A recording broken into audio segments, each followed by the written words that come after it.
We did it. We did it, folks. AJ Pierzynski saying subscribe every day for 15-ish months has led us to this moment. 50,000 YouTube subscribers, and we're just getting started. All right. There it is. Ooh, I like that graphic too. Why is the first thing you think that I don't say you don't the subscriber? Kratz, give my back. Kratz, the first thing he should think, though, that could be the second thing. Okay, so when you listen to podcasts, okay, and or, they usually say, hey, welcome to Foul Territory. Please, if you like the content, please subscribe on our YouTube channel or on the podcast, whatever platform you're listening on. Thank you. Now, let's get to Erik Kratz so he can talk about his hat. Okay, thank you, Erik. And then at the end, you say before you get off the air, hey, guys, if you liked what you just listened to, please subscribe. And if you didn't, please subscribe anyways because it's free. And now, Kratz, what kind of shorts do you have on? Thank you. Okay, now we're going to go to Baseball America. I just don't understand why it's so hard, Kratz. I just don't get it. You guys just host the show. I don't get it. We can if you leave. Scott likes shiny things, and his FT leadoff newsletter is his new shiny thing. So we just have to get the subscribe button out there. We need a QR code. We need something that's poppy. And I'm 99.9% in AJ's corner. The 0.1% is it's not a podcast. It's a digital show. We're a digital live show. It doesn't excuse you, Scott, from not saying it. Say it like you own it. Okay? Thank you. You should say it with a mic on next time. Yeah, classic. You need all of the things that I did. Incredible. But anyways, thank you for 50,000 subscribers. It is a big deal. I don't care what Scott says. I'm proud of it. Kratz, you should be proud of it. Scott just wants another guy to subscribe to his newsletter. And thank you so much to Oma in the chat for the super chat. Congrats. Very much appreciate that. And all of you joining memberships on YouTube as well. So big day for us and the crew behind the scenes. Really cool to see that from everyone. Thank you again. And tell your friends, FT ain't going anywhere and we're growing. And we're available basically anywhere. Let's charge the damn mound. Charging the mound. You know who's playing pretty good ball? I get it. It's been like a week. The Rays are picking up steam again. They swept the Mets this weekend. They've got their cute little superstitions that they love. Remember that little convo that Trisha Whitaker had with us recently about how they told her she had a certain outfit on and she couldn't change it or color because they were winning. They're very superstitious. Now their latest thing is the City Connect jerseys. They insisted on wearing them again yesterday. They won again yesterday. They're now 4-0 with those City Connects. And the one thing I'll point out on the actual player performance side is that Randy Arozarena was off to a super slow start. There were a couple others in that category. And you look at their rotation, you're like, I don't see it this year. But then you look now and you're like, they're hanging around. Shane Baz is almost back. Dude's a stud if he stays on the field. They've got other pitchers on their way back. Taj Bradley looks really good in his minor league rehab. Can I make the case that despite it being the White Sox, the Rays could make a little run again? I mean, the Rays are always in it. First of all, between you and Papelbon taking shots at the White Sox, I'm kind of just tired of it. I'm not going to lie. I'm just tired of it. I'm tired of it. It doesn't matter who you play, though, Scott. It doesn't matter. No, it completely matters who you play. So, now, subscribe. And also, the Rays, listen, I mean, Eflin, Savale, Zack Littell, they've been pretty good for these Rays. Eflin had a great year last year. And, if they ever get McClanahan and Springs and some of these other guys back, Rasmussen, I mean, they got the chance. But, I mean, some of those guys aren't coming back for another year. So, Randy Arozarena hasn't hit. Yandy Diaz hasn't hit for these guys. If they get those two going, the rest of these guys, they just keep calling dudes up and they just keep performing. It's crazy. I mean, guys, what was DeLuca, the guy who had Johnny DeLuca last night? Sounds like he should be in The Sopranos with Frasier. Yo, I got a problem, yo. But listen, I mean, he had a great night last night. I mean, yes, they beat the White Sox. Okay, everybody beats the White Sox. But Clevenger was on the mound, and he's an established big league guy, and the White Sox have been playing better. So, listen, the Rays are always going to be in it because Kevin Cash and their front office does a great job. But can I say they're better than the Orioles or the Yankees? Probably not. Can you say that they're better than the Blue Jays and the Red Sox? That's more of a conversation we could Okay. have. But the Orioles and Yankees are just a better roster and everything. Kratz, I was like lukewarm on them in the offseason. Obviously, they don't usually do much in the offseason anyway. Although the Evaldi trade they made, or signing, not Evaldi, Eflin trade, I'm off. Eflin signing, Savali trade. Both of those additions I liked over the last couple years. And they just always produce young pitching. Most of them go down for a while, like 1 to 2 years with a major surgery. But they do come back eventually. So I will just say I picked them as, I think, my third wild card. I'm feeling decent about it. I'm not. I think too many other teams are doing other things in the American League that will kick them out of that third spot. AJ said it. Kevin Cash, this front office will put guys in situations to do well. Johnny DeLuca is probably not going to get 10 RBIs in 4 games often this year, but Randy Arozarena is also not going to continue to what he's doing. He has looked brutal on fastballs, which is crazy to me because this dude smashed fastballs. So I don't know if it's a change, if he's dealing with something, changing his swing approach, what it is. I just don't see it. I've said it so many times, that upper tier of pitcher just isn't there for them right now.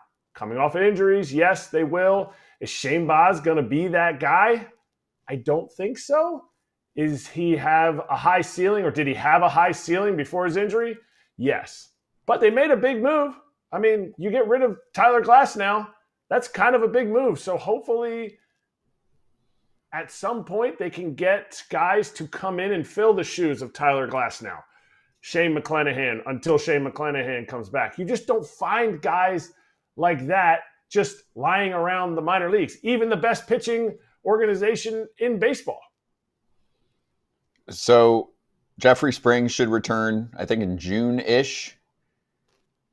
Is McClanahan going to make it back this year? I don't think he's back. I mean, they're talking maybe late. Maybe late. I don't think he's coming back. Okay. But still. I mean, when's Springs back? Springs, I think it's June or July was the last I checked. Expected to return. Well, this was back in February. Let's see. Clams leaders by throwing off the mound. About a month ago, he was throwing off a mound. He's going to return in the middle of this season without spending time reading an article right now. Okay. So let's build a rotation. Eflin and Savali. Good. Littell, pretty good. He's been so good. Pepio, so very good this good. year. How about Pepio? Pepio's been good. Very good. Okay, we just already named 4. Boz and Bradley coming back, both high upside. Bradley's going to start in Durham. Right, but gives you depth. Springs is going to come back sometime in the next couple months. It's a pretty good rotation. So for me, if you could re-update what you think from the American League, I think the East could have the O's, Yankees, and Rays. I still think there's only one team coming out of the Central. Sorry. I think it'll probably be the Twins. I think the other teams will fade. I think the Tigers will be good. I think that's the sneaky team to keep an eye on.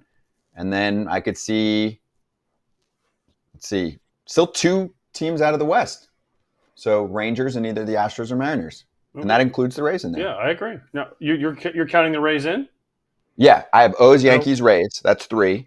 And AL Central winner, that's 4. And then 2 teams in the AL West. So it's doable. Okay. I mean, you're talking about, their starting rotation is good, not great, right? If you're going to the playoffs and you're going up against, we'll use the Orioles, for example. Grayson Rodriguez is out. He comes back. And they go Bradish, Burns, Rodriguez, Kramer, Means, whichever one. Sure. Combo. But Burns and Bradish, definitely. Probably Grayson Rodriguez. Is that better than Savale, Eflin, Littell? Pepio? No, I don't think they're going to do a ton of damage in the playoffs. Cole, Rodon, Stroman, Nestor. Let's compare the teams, because I don't think they're making the playoffs. But let's compare the teams that they'd be up against. To me, I think you have a Tigers, Royals. If you're believing the Rays are what they are recently, playing the teams that they're playing, okay, then the Rays in there. To me, I'd rather go Flaherty, Maeda, Skubal for the Tigers. You go the Royals. Who's the Rays' Seth Lugo right now? Who's the guy? I mean, I'm not saying Seth Lugo's like name brand FPO? guy, but FPO? are his numbers as close to Seth Lugo's? I mean, the Rays have higher upside pitchers. no, we've seen that. Most of these guys are high upside. Also, I don't care what they're doing in the playoffs. My question was, can they make the playoffs? They can, but I just don't think they're going to have enough. They're going to have other people go down. Their bullpen's already beat up. Okay, I don't know, but here's the thing for me. I'm looking at their lineup. Yandy Diaz 595 OPS, Randy Arozarena 534 OPS. Harold Ramirez 637. Rorfit's been great. Richie Palacios, who's awesome on this show, has been great. Paredes is, he does what he does. He hits pull homers and then he doesn't do anything else really. But his OPS is high because of that. He just got Josh Lowe back. Johnny DeLuca's got over 1,000 OPS. Is that going to stay there? I mean, Caminero, he hasn't done it. He's been hurt, right? I think. Junior Caminero? Well, he's not up yet. You're saying, Caballero or Caminero? Caballero has done, Caballero's been okay. Caminera's going to come up at some point. Yeah, I know, but he hasn't done anything to help him yet. Yeah. He's going to come up probably in the next month or two. I think, their offense to me is average-ish, maybe a tick below. But, I mean, hey, you just had a Mariners-Twins game last night, too, where the Twins won again. They just had the win streak snap. Now they won again. So it's, 13 of 14 they took on the Mariners, who can really pitch. And Castillo gave them a quality start. I mean, I know he's been pitching well for them so far, Simeon Woods-Richardson. He's had a long path to get there. 6 scoreless, 1 hit, 8 Ks. And then the bullpen gave up 1 run the rest of the way. I like the Mariners. I love the Mariners pitching. We've talked about this for 2 years now. They scored 1 run. I mean, that offense is panic. Like, the Rays could be the wild card team that sneaks in over the Mariners. It's possible. I think the Rays end up 4th in the division. Who's 3rd, Red Sox or Blue Jays? I think the Blue Jays. I know it's not how it is right now.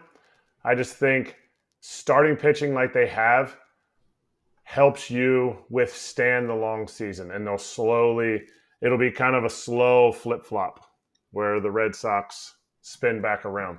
Or we're talking about the Red Sox next year as, wow, look at the pitching gems that they have in Tanner Houck and Cutter Crawford and guys who are just stepping into the rotation. And now they're going to do something in free agency. And then March 1st comes and they still didn't do anything in free agency again. Okay, we'll see. Good sign so far. How about Walker Buehler back in action? Well, we talked about it yesterday. Remember we talked about Manoah and how the Blue Jays can't afford. The Dodgers can afford to have Walker Buehler go out there, throw 4 innings, not look great. Especially early. He did not look good early. He looked nervous. He looked like he hadn't been out there for a couple of years, which he hadn't been. He settled in nicely. It was the Marlins. They gave him a nice soft landing spot to go in. Nick Gordon hit one pretty far off of him, though. Yeah. But this is what the Dodgers can do. Why? Because they got Shohei, they got Freddie, they got Mookie, they got Will Smith, they got Max Muncy, who we're going to have on today. They got all these dudes that can hit, and they score enough runs to cover it. Plus, they have enough depth in the organization to say, all right, you can only go 4 innings. All right, we can find 5 innings to cover it. And, by the way, if someone in that thing needs to go down, we can send them down. We can put them on the IL. We can bring someone up. I mean, the Dodgers can do this. The Blue Jays can't afford this. And welcome back, Walker Buehler. You're only going to get better as he gets used to it and gets back out there. But, I mean, he was still throwing hard. He looked the same. He was excited. I watched, the pregame, and he was all, like, jumping around, dancing, had his handshakes going. So, welcome back, Walker Buehler. It's a good one. Good one to have back. And they eased him in to May baseball so that you can stretch him out into October baseball, where he hopefully picks up steam because he's been a playoff legend. It would be a guy that faced him in the playoffs. Yes, he is a playoff legend. Actually, did get a loss against us after Orlando Arcia went Oppo Taco off him. But this dude just comes out and is elite. So that's what they want to build up. It would be interesting to have Doc on again, have Dave Roberts on again, to ask them if there's an innings limit with him. And part of the reason they start him in May is to suffice that innings limit, but he's also a free agent. So how much is he going to just butt up against that? I know, I want to go. Because he wants to show everybody he's healthy. That's more cash in his pocket. Yeah, and he was super pumped. He said on the reception after the game, quote, "Walking in from the bullpen was one of the cooler moments of my career. It's meant a lot to me and my family to play here and be part of the success of this org. And to come back and have that feeling, that was really cool. I mean, it's not like even a year. It's basically 2 years 22 sitting months. out from the bigs. This guy's made 15 appearances in the playoffs, sub-3 ERA. He's pitched in some big games for the Dodgers in 22 months on the sidelines. It's a really long time. I mean, you guys know, like, if you come across a teammate like that, I know you don't know about sitting for that long and then coming back, but I'm sure you've been around teammates that had massive injuries and then they come back and they're probably saying, like, I don't know what to do with my hands. This has been so long. And it's different in the bigs, right? 100%.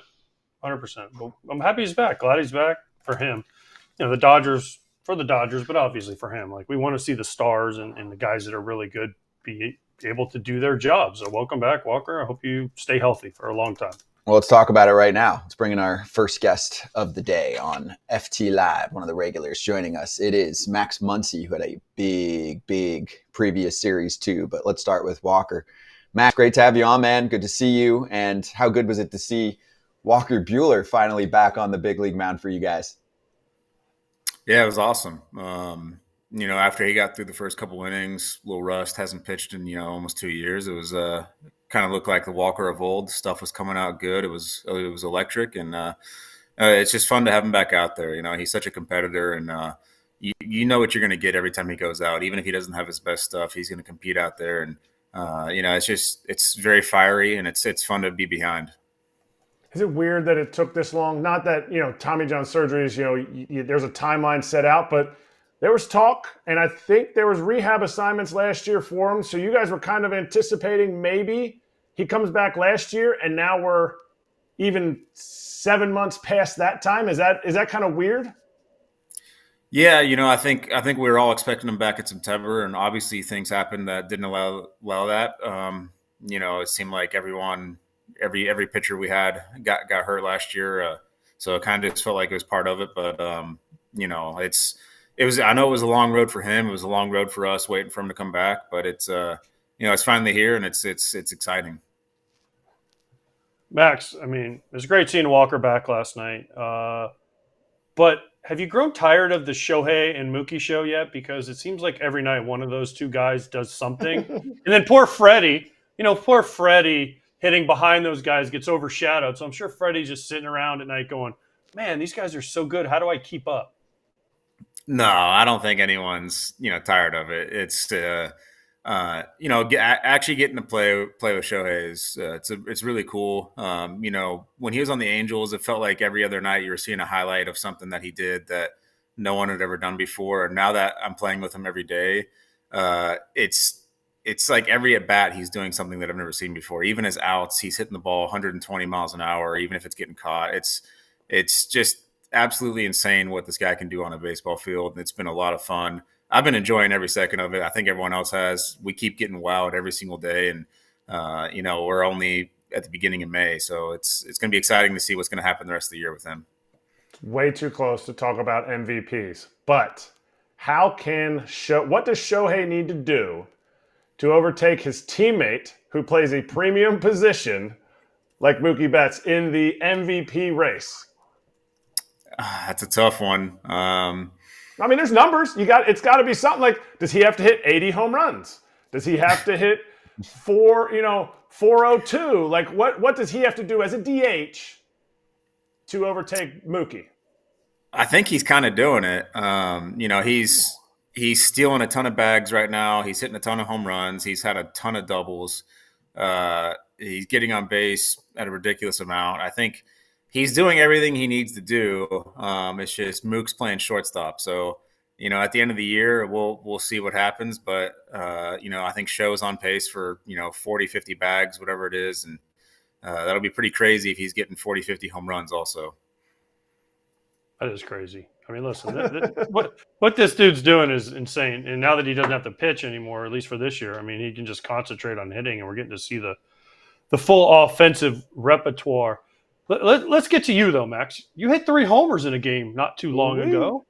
I mean, 3. Saturday. You couldn't do 4 for us? I mean, come on, only 3? Like, I know. Sorry. But no, that was the first time I'd ever done 3 in my career. So that was a pretty exciting moment for me. It was a really, really cool night, really fun night. And, against a really good team on top of that. So that made it even better.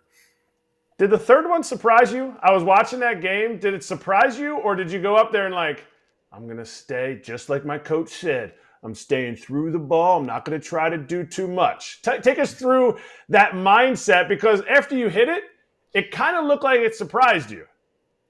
I mean, at that point in the game, it was kind of a blowout. It's the last at bat you're going to get because it was the 8th inning. It's there's no shot that anyone in the world would go up there and say that they were not trying to hit a third home run. But I think for me, I got down to 2 strikes pretty quickly there, and then it was just, all right, well, let's just try to have an at bat now. And then I got a good swing on it, but there's no way I thought it was going to go out. The night before off Charlie Morton, I hit one actually, way better than that, and it didn't go out to pretty much the same spot. So, but I guess when things are going good, they just happen to go really good for you. Yeah, the exit velocities weren't real high on those. Do you go back and look at that and go, oh yeah, I didn't think those exit velocities would be that good. That ball shouldn't have gone out. What was different? Was the air? Did the marine layer not come in? What was different that night? It was colder than the night before, so usually that means the ball doesn't travel as well. And then the one I hit off Charlie was earlier in the night too, so it wasn't as thick in terms of the air. But like I said, there's no. Maybe I got one of those 2019 balls mixed in the bag. Who knows?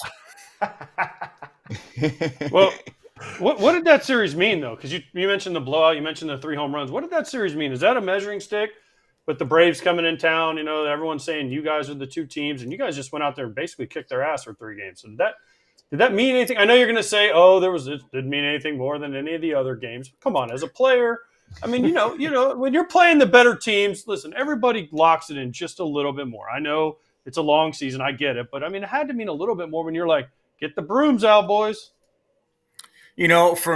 For me, it kind of is a measuring stick because we were able to from the offensive side, we were able to stay within our approach against some good pitchers. We faced Charlie Morton and Max Fried, 2 of their better guys. It was we stayed within ourselves. We didn't try to do too much. We had our bats. We had our approach. We didn't let the moment get too big. So to me, that was a good thing. And then from the pitching standpoint, I felt like our pitchers found a way to navigate through, arguably one of the best lineups in baseball. And so that was just, to me, that was more what I was wanting to see is if, we could match up against what we needed to. Hey, Max. Hold on. Before you go, Scott, I got to ask this question. He mentioned Fried and he mentioned Morton. I mean, I want to know, when you face old Chris Sale there, are we going to get a little Sale-itis, Max? Or are we going to be like, oh, man, my hammy.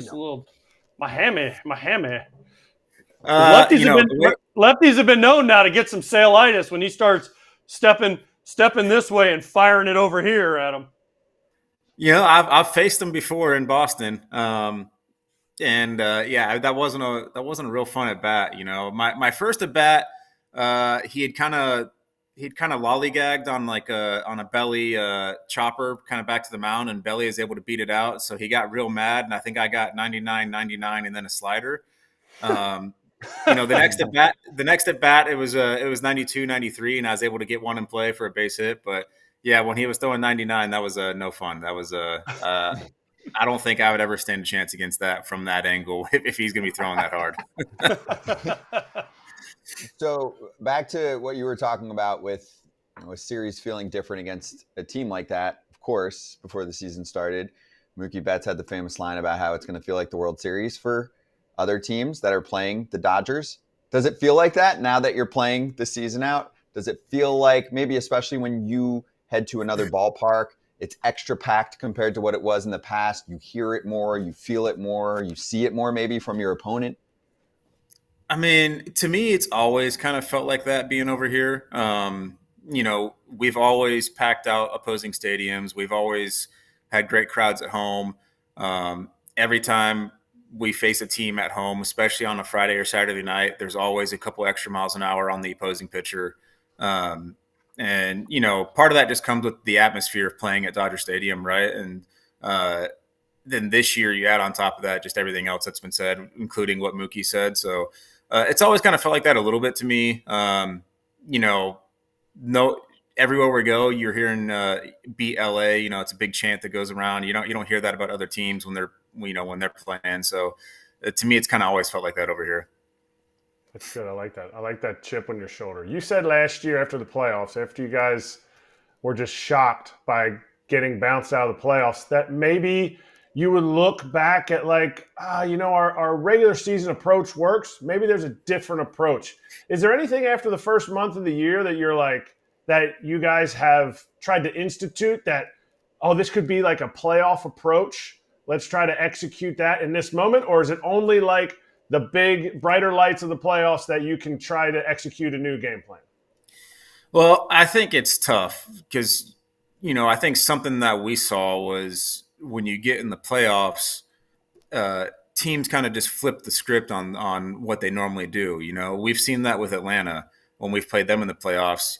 Let's take Tyler Martzek, for example. We've had a lot of at-bats off him in the regular season, and he's been, 80, 90% fastball, that big power fastball that he's got. And then we faced him in the playoffs and he was 90% slider. There's just a lot of times where teams have flipped the script on what they do. And when you prepare for something and they're doing the complete opposite, that becomes a little difficult. And that's, and that's something that we've always been, we've prided ourselves on, is our game plan and our approach. And, when you get to the playoffs, obviously that changes and anything goes. You toss everything out the window. You just got to win the game, and that's something that we need to figure out how to do that when we get to the playoffs. But we've had some discussions on that, but we'll see what happens. Is that why that homer of Matzik the other night felt so good for you? Because he flipped the script on you guys, and you were like, "Get it out of the ocean." No. I mean, it felt good because it was off a lefty. I'll tell you that much. Dude, you love those homers off the lefties now because you know what you should do. Of course, dude. Trust me, I was lefty, bro. Because everyone's like, you can't hit lefties, and then you hit one, and you're like, yes, I can. Trust me, I can if I get to see him enough. But you know what you need to do if you want to play more against lefties. You know how Shohei bought Dave Roberts like the little Porsche? You should buy him like one like just a little bit bigger and be like, look, Dave, I can buy you a Porsche too.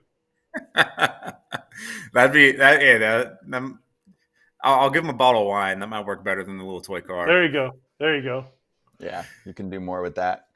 Might have to make it a fancy bottle, but who knows? Yeah, you can afford it. You can afford like $100 bottle of wine. I mean, that's nothing. So you're saying don't go with the $20 bottle? No, Boone's Farm probably not going to be the best thing, but never know. Maybe. Hey, you know what I could do is I could send him a box of those cookies that we got. Yeah, you could do that, but I can't see Doc eating cookies though. He's more of like a Kratz and Braun, no sugar, no gluten, no anything. Hey, you had those things. If those show up, I think he's gonna eat them. Oh yeah, you got to put it. What do you put them in the microwave for like 30 seconds? They get a little gooey. Ooh. They're not going to grow mold on them. Come on, they're not going to grow mold on them. I love dessert, so you're talking to the wrong guy here because I'm a dessert person. Yep, facts. All right, Max, we're going to finish with a few big picture baseball questions for you. So here's the first one. If you didn't play baseball for a living, what would you be doing for work right now? I get asked this question all the time. I don't have a good answer. I'd probably be coaching baseball. I'll be honest with you. Baseball's been my life for as long as I can remember. So if I wasn't playing it, I'd probably be coaching it. Next up, when did you fall in love with baseball?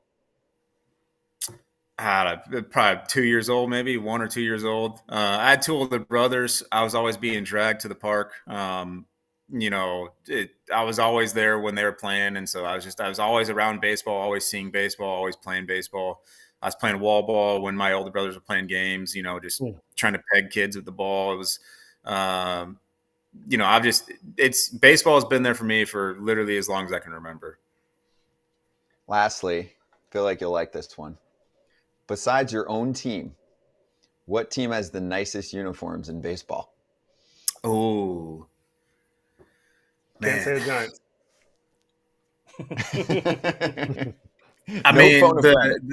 I mean, the classic white Atlanta is pretty nice with the piping that they got. The Yankees, the pinstripes, those are just classic. See, I like the classic unis. I don't necessarily like the new school ones with all the colors and stuff. The Cardinals, it's a classy one. Huh. So you hate the Padres City Connect. So you hate the Rays City Connect. Then Yeah. You hate all these. Yeah, all these I'm fancy out on colors. I'm out on all the City Connects. I just like the traditional uniforms. That's part of the reason why I love Dodgers so much. We just have the white, we have the gray. We don't have any alternate ones in there. You got the blue, the Los Dodgers, the City Connect blue. You guys don't wear it anymore, though. Well, yeah, we there may or may not be a new one coming. Who knows? Have you seen it though? Possibly. Have you? Are you a model? Are you? No, I'm not a Max, model. Is it Max the model? No, What? I'm a little low on the totem pole when it comes to that. I think we got some other guy. I think if you drive around LA, there's a guy that's on all the billboards right now. They'll probably have him in there. Is it Austin Barnes? Austin Barnes. Yes, absolutely. I get it. Hey, my backup brethren. What, you can't tell us what the uniform looks like? Can you tell us what color cleats you're going to customize for your City Connect jersey? If I was to customize a pair of cleats, they'd be gold. Ooh. There you go. I like it. Like yellow Right. gold, or are we talking like gold, like your ring gold? White gold. No, not white gold. More gold. kind of a gold, yeah. Oh, I like it. Gold. Like I love that. it. Good answer. Hey, by the way, Max, before Scott has one more, but before Yeah. I'm going to let you go after this because Scott has to get the last word. I text Freddie the other day and I said, Freddie, we need you to come on. And his exact quote was, "Get Muncy to do it. He likes it." So tell Freddie that it's his turn. He can come on for 5 minutes and he can put his big smile out there. He can bring Charlie if he wants. We don't really care, but tell Freddie it's now his turn. All right, I'll see what I can do. I don't know if I'm gonna win that one for you. Yeah. I mean, It's a tough get. He's tough. Yeah. He's so media friendly when he was in Atlanta. Then he goes to LA and becomes a superstar. And now he just won't do any media. I don't understand. It's tough. oh, he does plenty. Give the guy a break. Hey, Max. So on the uniform follow-up I have is, so they're switching them. They announced it. They admitted that they made mistakes. We talked about this yesterday. Do you think it'll be tough for them to get the uniforms the way that the players want them to be because the season's going on? Like, do you think there's going to be reps coming up to people on your team, maybe you two, and saying, hey, give me the list. What do we need to do? Try this out. Try this out. Like, what are guys saying? This is where it's weird because I felt like the uniforms were already great how they were. I don't think anyone would have said that there needed to be changes made to the uniform. I've heard some people talk about it before. The biggest thing when it came to the uniforms when you got to the big leagues was you got it tailored to you. That was something you'd always heard about coming up through the minor leagues. And it's, when you're in the minors, you get medium, large, extra large pants. There's not really any sizing. And then you get to the big leagues and it's, okay, how big do you want your waist? How big do you want the thighs? How big do you want the calves? Do you want the bottoms open? Do you want them tapered? Do you want the rubber band in them? And now they got rid of all of that. And it's, do you want your sleeves short? Do you want them long? Do you want the JT where you got the neckline cuts to, show off the fuzz in there? And they got rid of all of that. And so that's where it's weird to say the changes they need to make should just be go back to how it was. Yep. Well stated. Right. It could be this simple. Let's just bring back what we did and leave it. And then you're done. So maybe they'll do that. Yeah. I mean, if I was asked, I would say just go back to how they were before. I mean, something for me is, on the old pants, I had a big sliding pad on the leg that I slide on, and they don't really do that anymore, which is something that's strange because when you make a material that rips on the first slide, you'd think you'd want a little extra material in there so you don't have to make as many pairs of pants. And that was part of the reason why they changed, is they wanted to be able to mass produce the uniforms a little bit easier. and now they're behind because everyone slides once and they have to get a new pair of pants. Mm-hmm. Yep. Do you get more strawberries now because of the pants? Yeah, absolutely. Yeah, I mean, every time I've slid, I've had to have a new pair of pants, and of course, they don't have my pair of pants, so I got to wear someone else's now. Oh wow! Did anybody else's pants have hits in them though? Be honest, because they got their name in them back. Well, I was wearing Aaron Bates's pants on the road because my Aaron Bates, he raked. Yeah, the hitting coach.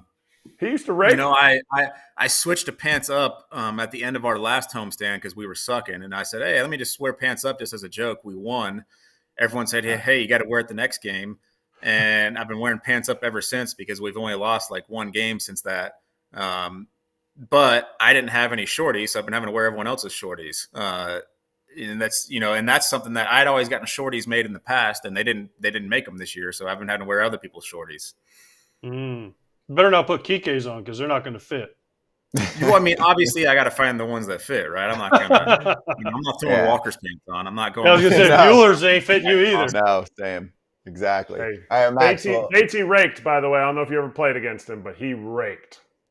Yeah, he likes to describe himself as the biggest, the biggest 6'5" slap hitter you've ever seen. He was, but he raked.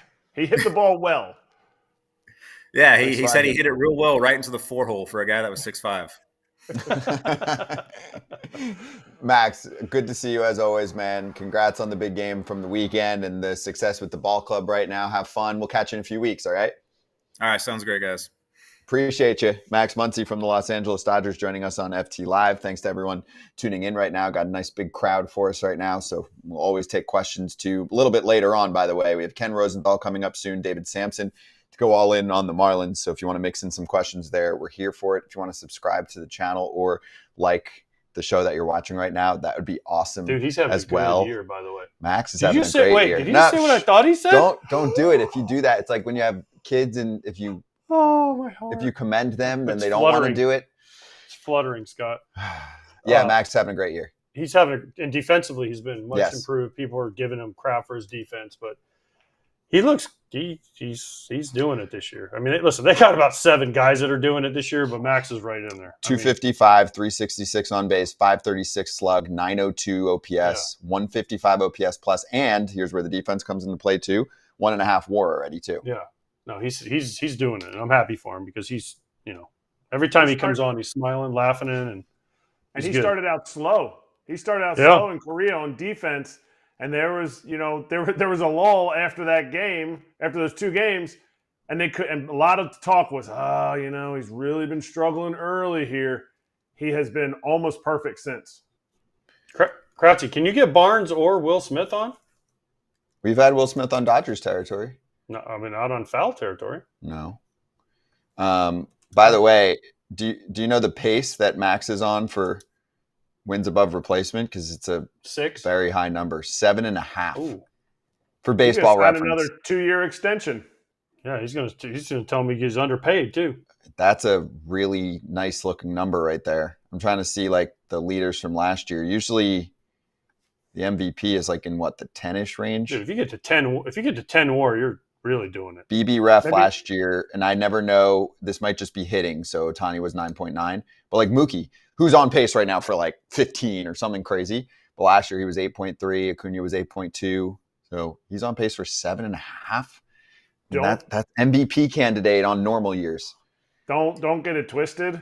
That elbow injury that he suffered at the end of 22 was affecting him.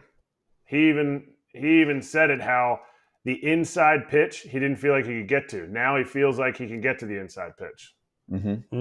Big difference. All right, before we get to Ken, let's mix in a few quickie injuries because they suck.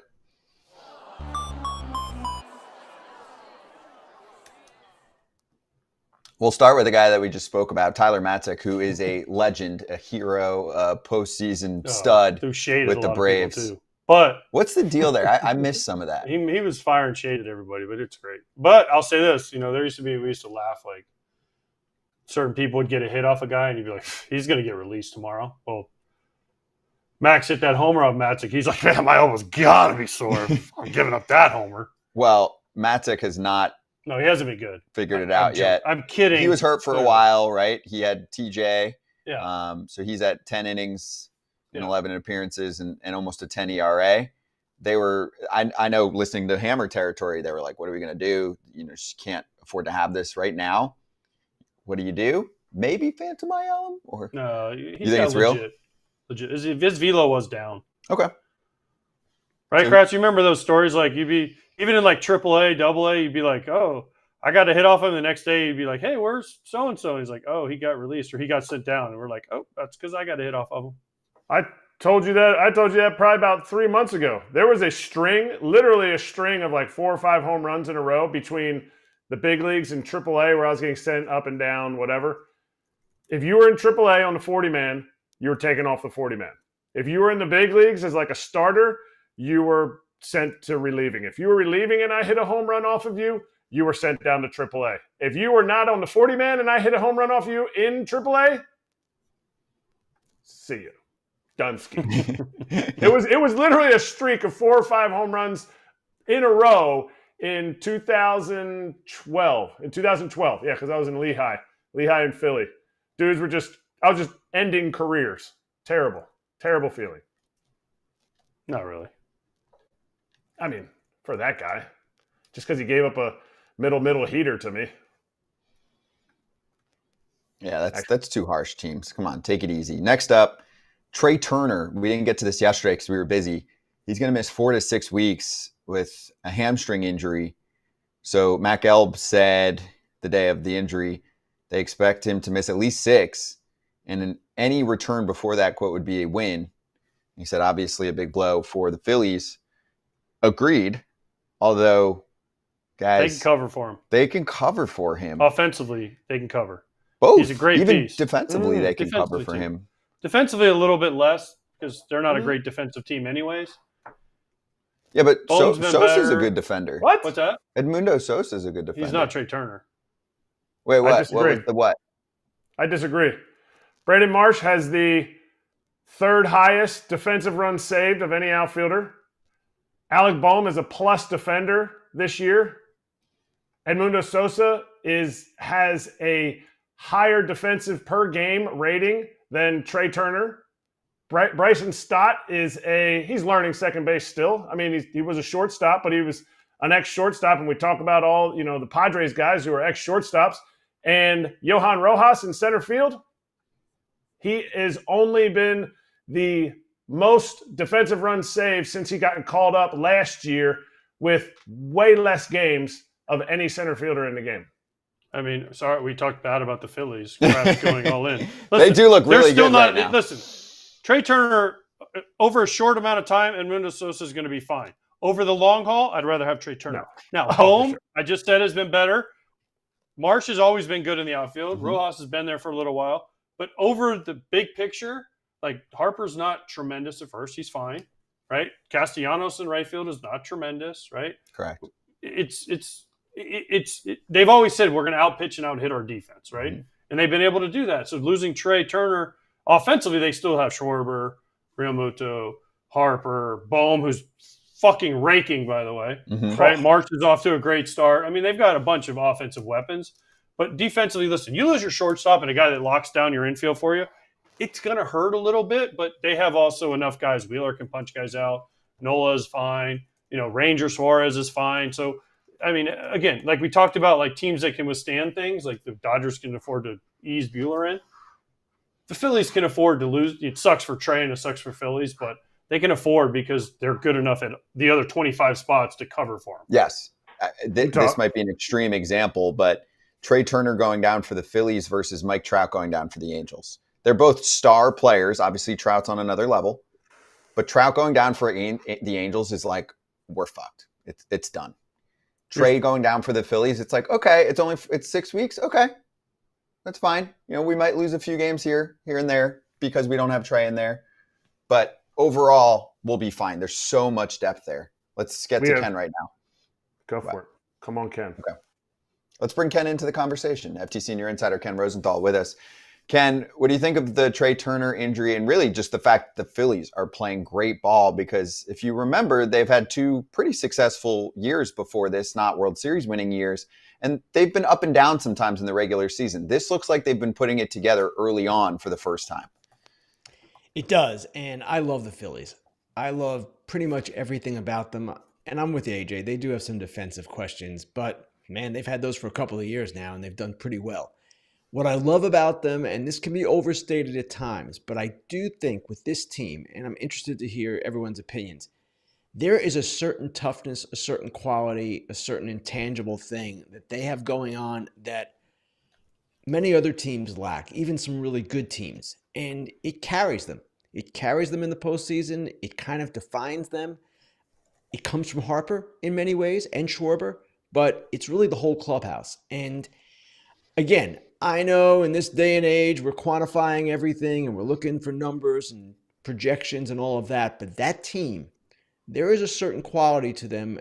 I can't put a number on it. I can't actually define it, but it's there and it really makes a difference for them. You can't put a number or like anything on it. When you go into that clubhouse and you see these guys, what does that look like? Does it look like guys are more engaged? Does it look like individuals going up to what does that look like from your vantage point? I don't know that I see it in the clubhouse when I go in there every so often, but I will share a story from spring training, and this kind of told me a lot about the Phillies. I might have even mentioned this before. Brian Snitker had said at one point during the spring, man, the bye really hurt us, I think. Don't know if I love the system. He wasn't making excuses, but the way the Phillies interpreted it, he was making excuses. So I walk into their spring training clubhouse, and there were 5 or 6 guys sitting around kind of talking about this, and they were not happy. And they were basically saying, hey, don't discredit us. We beat you. And that was that. And it just, to me, kind of encapsulated what I'm talking about here. Not every team would react that way. And they had their guard up. They were like, hey, don't go there. And that's kind of the way they go about it. Again, it's not an easy thing to define. I know there are analysts out there, maybe even some fans out there, people in the game who will say this stuff, it doesn't matter. It does matter. I've covered this sport for a long time. You guys have been in the game a long time. You know it when you see it. And I see it with that team. Let's get to the big trade from Friday night, which you covered in depth on Fair Territory, but we have some follow-ups here for you. I'll start with a fan question from Philip right now. He said, Peter Bendix on 428, quote, it's too soon to evaluate the players we acquired. Peter Bendix on May 5th, or whatever day it was before that, I think.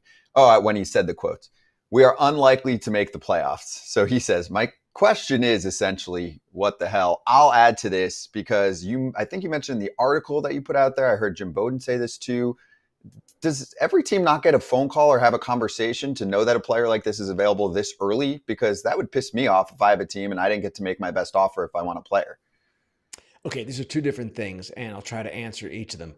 The first one, Scott, going back to what you were just mentioning, I don't know that they reached out to every team. When I checked with them, I was told that they canvassed the market going back to the offseason. They knew what Arráez was going to command on the market, and they had a good feel for what was going on. That, to me, is an answer. I don't know that it's a complete answer because, again, if you were going to pick up all of his salary for 2024, which is pretty much what they did. They picked up all but the prorated share of the minimum salary at something like $500,000-$600,000. If they were going to do that, I would have perhaps waited for starters, and I would have broadcast that to the industry. Hey, guys, we're ready to play ball here. Here's what we're willing to do. Let's get your best offers. They might have felt that because San Diego's interest dated back to last offseason, that this was going to be the best they can do. And maybe they did quite well. We'll have to see over time whether that is the case. But I questioned that as well, Scott. I questioned whether they fully explored the market in a way that might have resulted perhaps in something better, particularly if they had waited. Now, as for Bendix's quotes, we often hear GMs, presidents of baseball operations, giving quotes along the lines of the first one he said. Hey, it's too early, and it's always too early until it's too late and a trade is made. And it's almost like when you hear GMs say at the deadline, we're not shopping this guy, and boom, he's gone. So I don't really take public pronouncements by GMs, presidents of baseball operations, all that seriously. It did bother me when he said we're unlikely to make the playoffs, as true a statement as that is, and it's a true statement. The whole approach that they have taken since the start of last offseason was setting up for this moment. They went into retreat. They didn't try to improve their team. They signed one free agent, Tim Anderson, $5 million. He's had an awful offensive start. They let Soler go. He wanted to come back. They didn't do much else to supplement themselves. And I know they've had some injuries and Sandy was down and all of that. And I know, goodness gracious, they, when you look at the numbers, could be considered lucky last year to make the postseason. My point on the show, on my show yesterday, and my point all along is, you can go forward even if you were lucky last year. You can say, okay, here's where we were deficient. Let's fix those areas. Let's kind of try to build on some momentum. They didn't do that. So this trade was the culmination of that retreat, but that retreat, in my view, should not have happened. And I also want to make this point as well. This is coming, in my estimation, from the owner. Peter Bendix was hired to execute this vision. Make us like the Tampa Bay Rays. And as I mentioned in my article the other day, and I believe I mentioned it on the air yesterday, the Tampa Bay Rays, since 2008, have had two seasons, in which they won fewer than 80 games. 2 seasons out of all of those years. Why? Because they didn't pull this kind of thing. They have repeatedly just retooled on the fly. It hasn't always worked. They've had some down years, no question. It's going to happen, even to the best teams, the most rich teams. But at the same time, they didn't do this. And that's the problem that I have with the Marlins. And of course, it's not the first time they've gone into this kind of retreat. Okay, Ken. I'm gonna have to preface this by saying, if you speak ill of Luis Arráez, Scott Braun will fight you next time he sees you. Just much like Kratz got mad when we questioned a little bit of the Phillies defense, and he. Oh, wait. Okay, so you just explained the Marlins part. From a Padres side of it, do they think that Luis Arráez is the missing piece to allow them not only to get to the playoffs, which still is not 100% assured, especially now with Musgrove down, or do they think it's the next spot once they're in the playoffs to get them to have a deep run? Because to me, it's kind of like the Dylan Cease trade. Like, were the Padres one pitcher away from making the playoffs? At the time, I didn't think so. Were they one single hitter? And listen, Luis Arráez is a great single hitter, but he is a single hitter, basically a DH, away from being able to not only make the playoffs, but make a deep run, because they've gutted their farm system. I mean, obviously, I know there's a couple, they haven't given up their best prospects. I get it. But still, it's like, all right, they're making these moves, but isn't enough to get them to the next level. I don't know that. I don't know that they saw Dylan Cease as the final piece or Luis Arráez as the final piece. What they're trying to do is put as competitive a team as possible on the field. Now, I've questioned A.J. Preller over the years about his ability to put a team together, not to collect individual pieces. He's great at doing that. But putting a functional roster together, that has been a challenge, in my opinion, at times for him. But they are trying. And what's interesting here in the background is that A.J. Preller might be trying to save his job. He might feel that he needs to get to the playoffs to save his job. And if that's the case, okay, that kind of informs his decision-making. I'm sure if you had him on here, he would deny that. But the dynamics of that team have changed considerably because of the loss of the owner, Peter Seidler. So I don't know exactly what's driving this. And certainly if you're defending A.J. Preller, you would say he's acting no differently than he did before Peter Seidler passed away. And that is true. A.J. Preller is one of the most aggressive, creative GMs there is. Is this team good enough? I don't know. Is Arráez going to be a transformative piece for them? I don't know any of that. I still question them, yes. But at the same time, it seems to me that he at least is trying. And as for gutting the farm system, yes, he does trade prospects like no one else. At the same time, AJ, and I've been critical of him for many things, this dude keeps coming up with more. And they keep finding players and they keep finding more players to trade. It's kind of a difficult situation in some ways for their scouting and player development, but it's how they roll.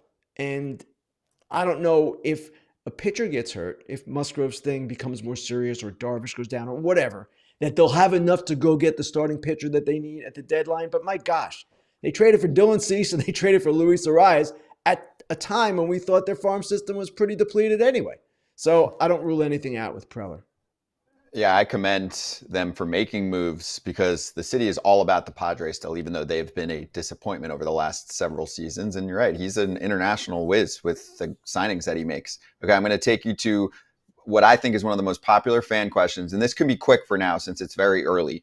But we constantly get questions about Mason Miller. Oh, my team's going to get him. My team's going to get him. I think that's auto because it's the A's. But even without having any, say, like specific conversations yet with GMs about him, can you make the case that this would actually be one place the A's wouldn't go? Because they don't care about their fans, but they do care about their fellow owners. And they did say they're going to compete eventually. Mason Miller just started. He's like a year of service time. I would expect that the A's position will be, we'll listen on anyone. That's every team's position on every player. And if some team makes them a ridiculous offer for Mason Miller, yes, they will do that. Now, at the same time, you're the Oakland A's. You're going to Sacramento next year. You have indicated that you are going to ramp up before going to Las Vegas and you're going to put a more competitive team on the field. At some point, that process has to start. Now, maybe if you're the A's and Mason Miller was hurt for a good portion of last year and some team makes you a ridiculous offer, the best thing for your organization would be to trade him. I wouldn't say that it should be ruled out by any stretch of the imagination. But if that trade occurs with Team X, my question will be, okay, well, we'd want to see who they got back, of course. But my question would be, all right, when does the ramp up begin? And I am skeptical. I've written this. I've said it here. I am skeptical this ramp up is actually going to take place and they're actually going to try. But this is their position. This is what they sold everybody on going forward. So I am certain we'll hear Mason Miller's name one way or the other, whether it's real or not, before the deadline. But let's just hope he stays healthy because that dude is fun to watch. Let's hope Sacramento has a cool light show so he can come out with a cool light show. All right, last one. Last one. Can Pete Alonso reset the market for first basemen that has been depleted essentially since 2014, I think you wrote in your article? I did. And it's a good question because his agent, Scott Braun, represented two of the players who got big deals in that period between 2008 and 14. Trea, December 2008, $180 million from the Yankees. Fielder, a few years after that, $214 million from the Tigers. If you remember, that was after Victor Martinez got hurt. During that same time period, you saw Cabrera get $248, Pujols get $240, Votto get $225. And since then, what have we seen? The biggest contracts for first baseman in recent years, $168 for Matt Olson, $162 for Freddie Freeman, $130 for Paul Goldschmidt. Why has this happened? Aging players to some degree at a position that is not valued defensively. So while Olson certainly is not old or wasn't old when he signed that contract and still isn't, he is a first baseman. And on the defensive spectrum, that is not one of the more valuable positions. The argument you can make for Alonso, the separator, is his game-changing power. Dude's never hit less than 37 homers in a season, never missed more than 10 games in a season for that matter, which is a testament to his durability. I understand that, but I would expect that teams, even though he's a bit younger than Freeman and Goldschmidt were when they signed their deals, teams are going to say, he's a first baseman, and we're not going crazy. We're not going 200 plus. We might not even see him above Freddie Freeman because Freddie Freeman is a future Hall of Famer, one of the great players in the game, a better defender, all of that. That's why I wrote this today, because to me, this free agency is going to be absolutely fascinating. One, you have a homegrown player who has more value to the Mets than he does, in my opinion, to any other team, right? He's their guy. And then you have the Boras dynamic. He's going to have all these free agents, including some that he's going to want to leave for the Mets, who can sign multiples. I get it. But his interests are not necessarily going to be in keeping Pete Alonso in New York. His interest, of course, is in getting the most money. Now, maybe he gets it from New York. But again, this is just going to be really interesting to see how badly the Mets want him, to see how badly Alonso wants to stay in New York, because he can communicate that through Boras, and just where this all goes with regard to the first base market in recent years. Hey, Ken, last one before we let you go. There's a rumor out there the White Sox are willing to trade everybody, right? The whole team. Is this a real thing? I mean, Fetty, Flexen, Clevenger, Kopech, Eloy, Tommy Pham. Now, I mean, would they really trade the whole organization? And what would they do? Just call up their whole AA team and say, hey, guys, let's play? Does it matter? I mean, seriously. It does. It kind of matters. We know where they are. And I know, but I anticipate, AJ, that – go ahead.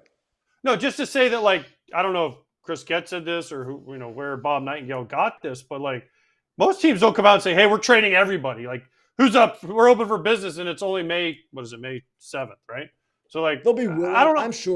I'm sure they will be willing to listen on everyone. As I just said, all teams are willing to listen at all times. And yes, I'm sure they will be entertaining some things and trading some people. There's no doubt about that. And they should do that, honestly.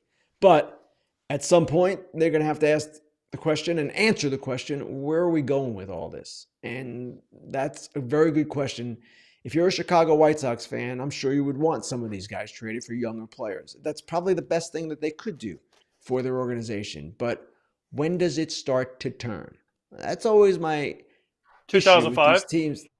Well, that's always my issue with these teams that go backwards. Okay, Miami Marlins, when does it start to turn? Now, the Orioles provided an answer to that question. It came a couple of years after they were all the way at the bottom. But not every team that does this, especially in this age when there have been some things put into the CBA to discourage tanking, for lack of a better term, not so easy to do. So you go backwards, when are you going forwards? Oakland, Miami, Chicago White Sox. Let's hear an answer to that. There you go. Ken, thank you very much. Appreciate you. We'll talk to you, or we'll see you actually on Fair Territory on Thursday. Thanks, guys. Thank you. Check out Fair Territory live on Thursdays, 12:30 Eastern time with Ken and Alana Rizzo. And also, if you want to check back to Monday's episode of Fair Territory, it's still nice and fresh. It's available wherever you get your podcasts. And also, you can watch the show right here on the FT network, the FT YouTube channel, whatever you want to call it. Okay? So we're always so business with Ken. I want to go through his whole shelf in the back. Me too. Why does he have Cliff Lee? Why does he have Cliff Lee back there? Okay, well, we can pick one day where we just go like on a Friday. Well, not a Friday because I want AJ to be here. We'll pick a time when we do that. Put that request in and we can do that. And I know there were a ton of questions about the Cardinals. We just ran out of time. I can answer one or two of them when we get later on in this show. And also, we'll put in a request to Ken to address the Cardinals. There are a lot of frustrated Cardinals fans right now. We'll be right back, and then we will continue to dive into every single player that's going to be traded away by the White Sox to your favorite team at the trade deadline. Unified Healing is sponsoring this episode of Foul Territory. Unified Healing is an innovative global network of wellness centers powered by Energy Enhancement System, or EE System. This technology promotes wellness and deep relaxation, and there are hundreds of locations across the globe. Interested in experiencing the EE System technology for yourself? Go to unifiedhealing.com/foul to learn more and find a center near you. That's UNIFYD healing.com/FOUL. No material or testimonials on the Unified Healing website are intended to be viewed as medical advice or a substitute for professional medical advice, diagnosis, or treatment. Always seek the advice of your physician or other qualified healthcare provider with any questions you may have regarding a medical condition or treatment and before undertaking a new healthcare regimen, including EE System. Well, here we go. AJ mentioned it, and it's never too early to talk trades. And some people that say it's too early to talk trades should go back to Friday night and see when Luis Arráez got dealt. Let's spread some rumors. So you're talking about Bob Nightingale's latest article. He said the White Sox, after their worst start in franchise history, are still hoping to trade Tommy Pham to the highest bidder before the deadline. Still hoping. Of course, why wouldn't they? He's a one-year deal. The White Sox are also expected to, it's nothing against Bob, I'm just saying. I mean, you better trade him if you're the White Sox and they're playing well.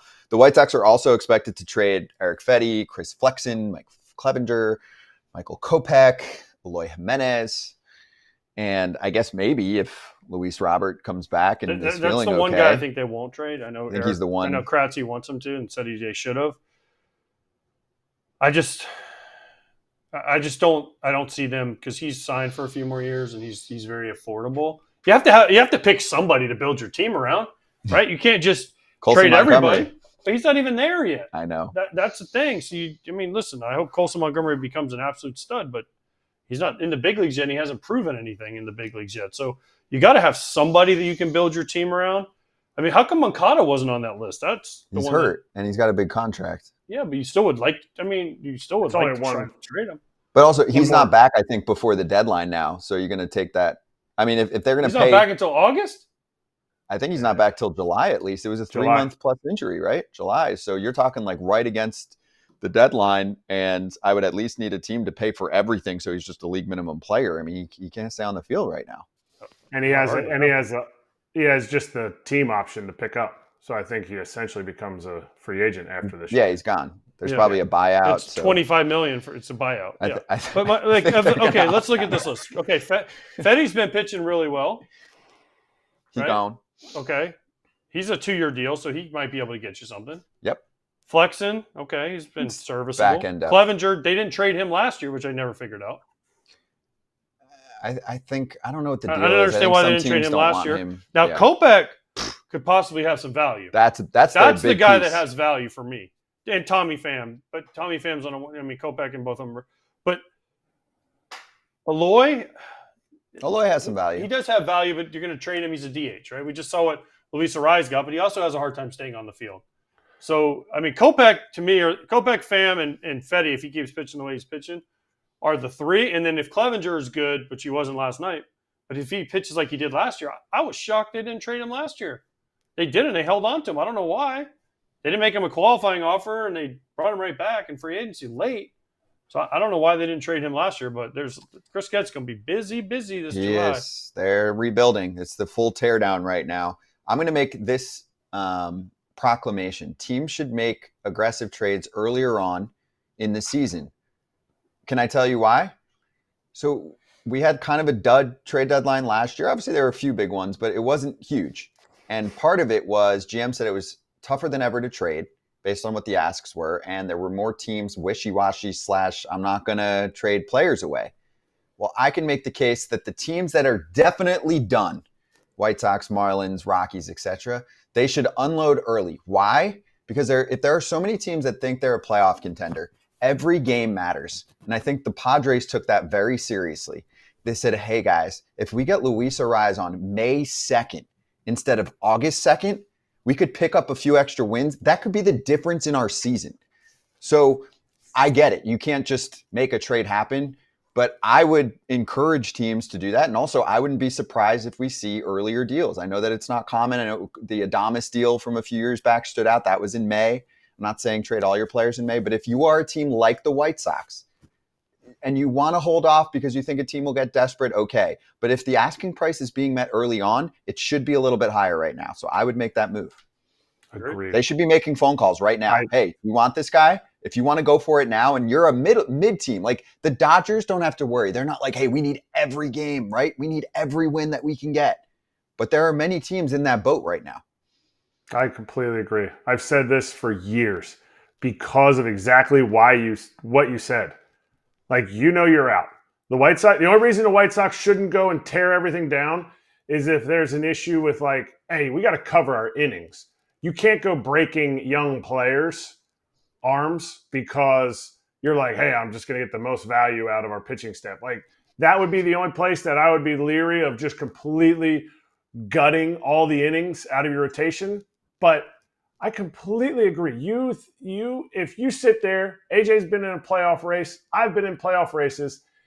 May matters. May matters. And if you can get more value out of maybe one big hit from Luis Arráez in August and September, then if you have him for May, June, and July, there's at least 2 or 3 more big hits in there. And that could be the difference of making the playoffs and not.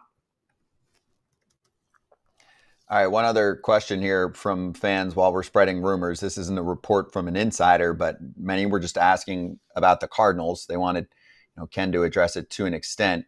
But here's one from Tommy, too, about the Cardinals. He said, I know AJ has spent some time in the Cardinals clubhouse during his time. Did you see any indications of a crack in the foundation. I mean, there's many fans like, please, we're so pissed off right now. I mean, they're not like 10 and 30, but what are they right now? Like 4 or 5 games under.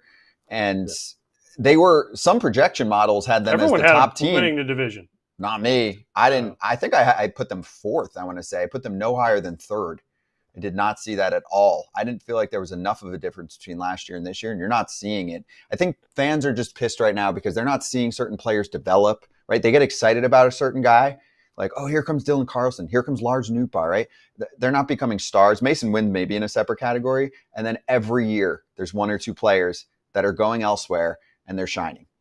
Yeah. Listen, when I was there, it was 10 years ago, and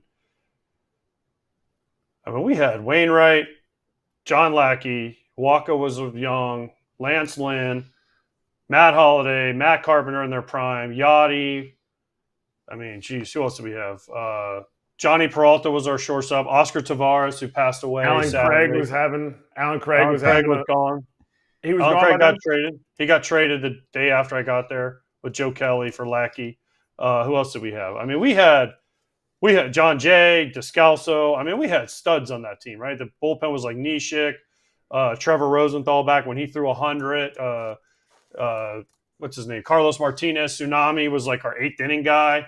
I mean, it was the locker room was like as solid of a locker room as I'd ever been in. Because when you have Wainwright, Holiday, whoever else you want to Yachty in there leading a clubhouse, and you throw in Lackey and Lynn and some of the other guys. I mean, it's hard to. Marco Gonzalez was there. I mean, it was as solid of a clubhouse as I'd ever been in, even with, the way it ended up, us losing in the LCS. But, like, there was no cracks because they had players coming they were talking about. Like, again, they were counting on Oscar Tavares to be a star. Obviously, he passed away, which is so sad. But they had people coming, and they were kind of in the middle of their heyday. So, no, there was no cracks. I didn't see this coming because I remember I picked the Cardinals to win the division easy last year. Mm-hmm. And they just fell apart. When you look at their roster going into last year and you see Arenado, Wainwright in his last year. I know Yachty was gone, but they signed Wilson Contreras, who many said was the best catcher on the free agent market, right?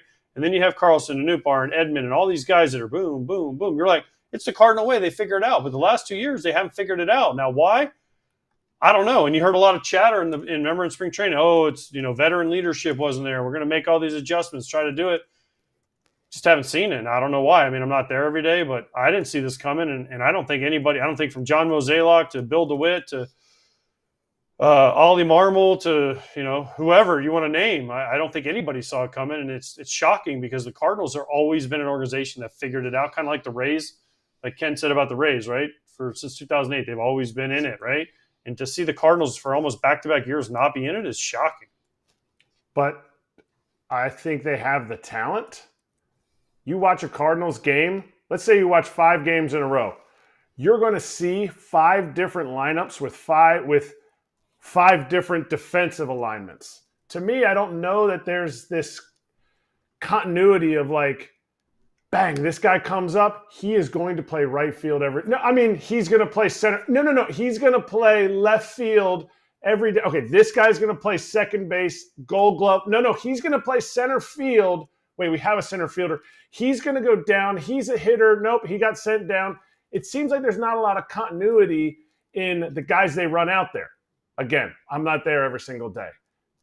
They have talent on that roster. To me, the guys that get traded away, they go and play every day. Tyler O'Neill doesn't go to the Red Sox and goes, okay, Tyler, you're going to play center. You're going to play left. You're going to DH. You're going to be in the lineup every single day.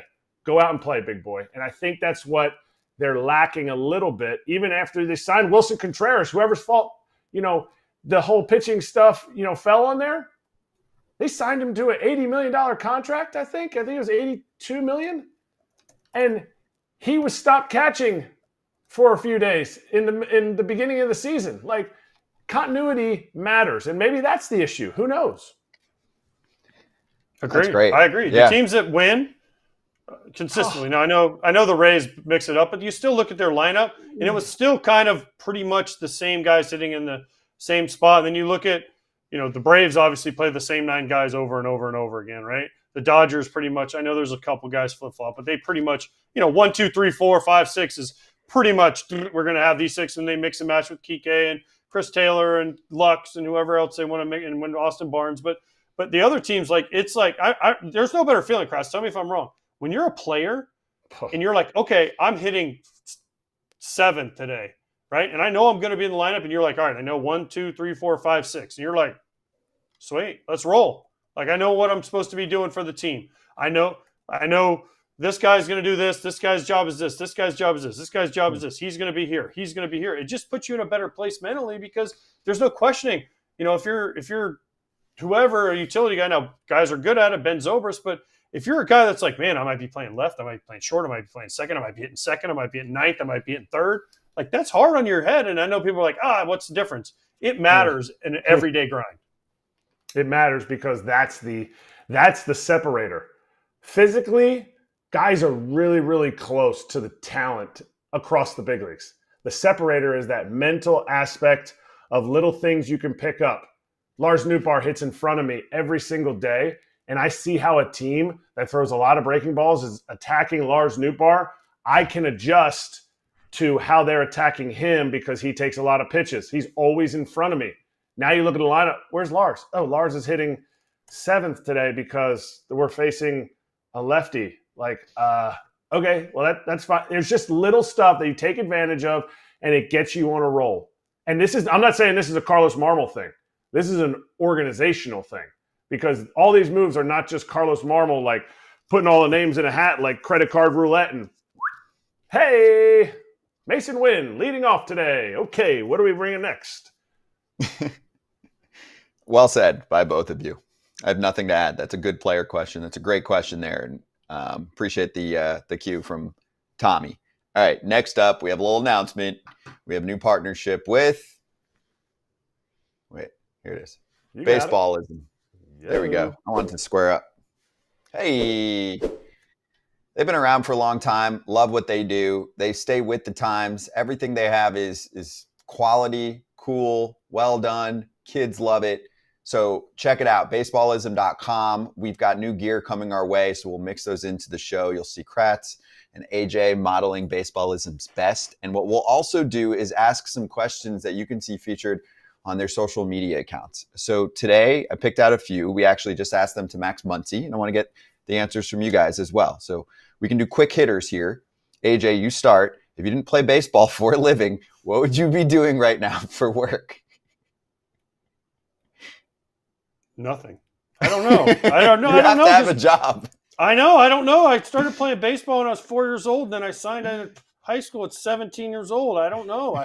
People ask me this question. I don't have an answer, okay? I didn't go to college. I didn't go to Eastern Mennonite. I damn sure didn't go to University of crap Miami. So I don't know, okay? So stop asking me. Kratz, you have a better answer.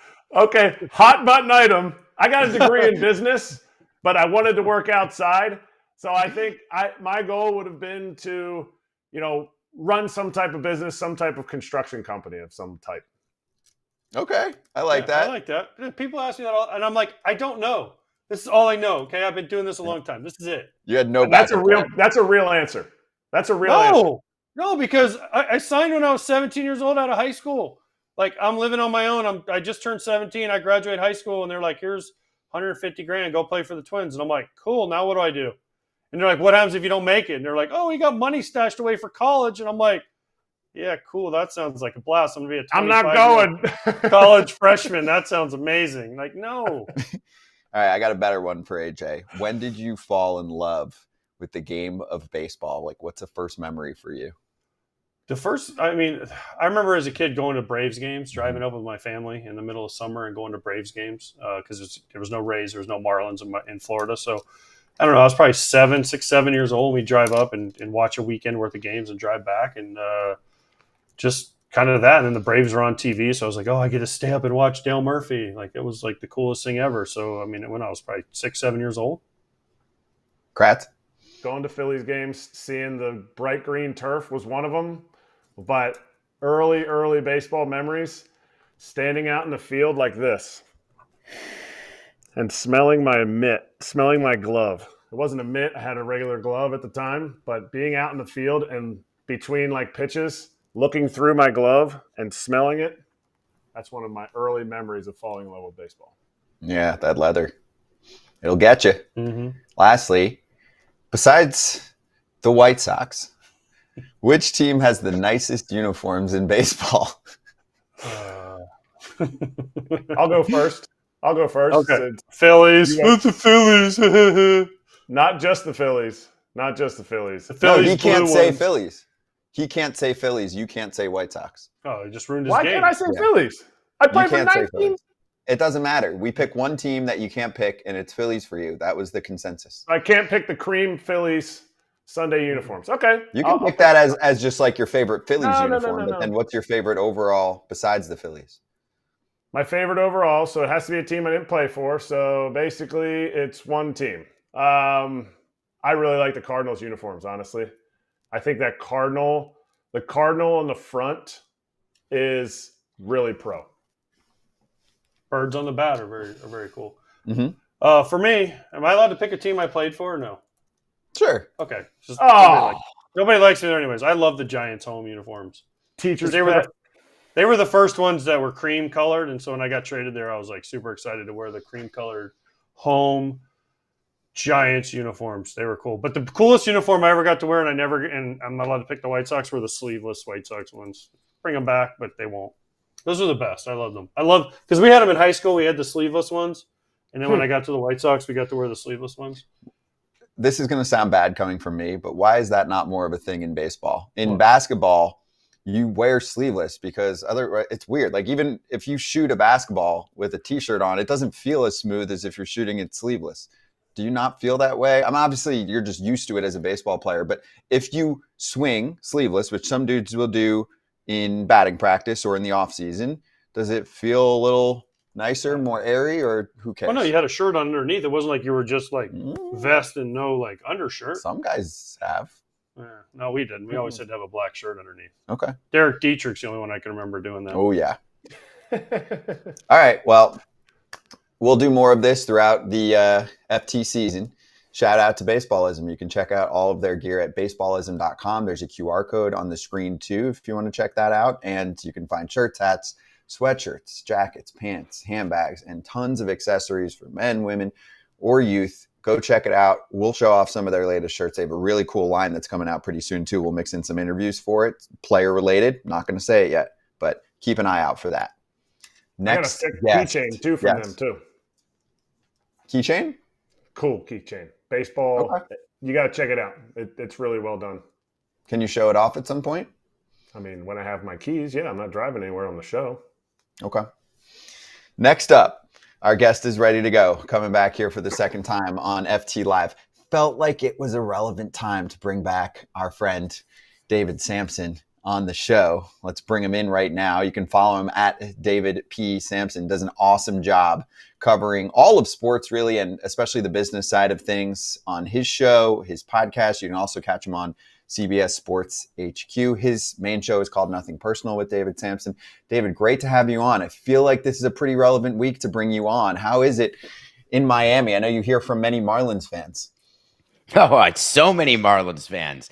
They all want me to come back out of retirement, but I tell them, no, you hated me when I was there. Just because your team stinks now, don't think that you're getting me back that easily.